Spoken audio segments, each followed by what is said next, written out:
Bilasizmi, bizga berilgan vaqt xuddi suv to'ldirilgan idishga o'xshaydi. Uni qanday qilib ishlatishimiz esa o'zimizga bog'liq.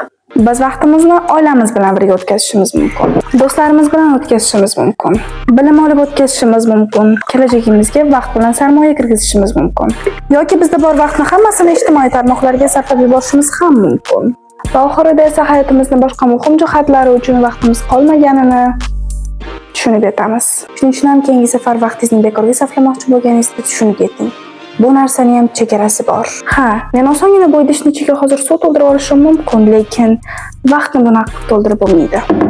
Va o'sha idish ichidagi suvni qanaqa ishlatganingiz sizni orzularingizga yoki yaqinlashtiradi yoki afsuski uzoqlashtiradi. Keyingi safar esa vaqtingizni bekorchi narsalarga sarflashdan oldin 2-3 marta o'ylang. Va bu narsa o'zimga ham tegishli, afsuski. Bu 2025-yilda o'rgangan 25 darsimning ikkinchi qismi edi.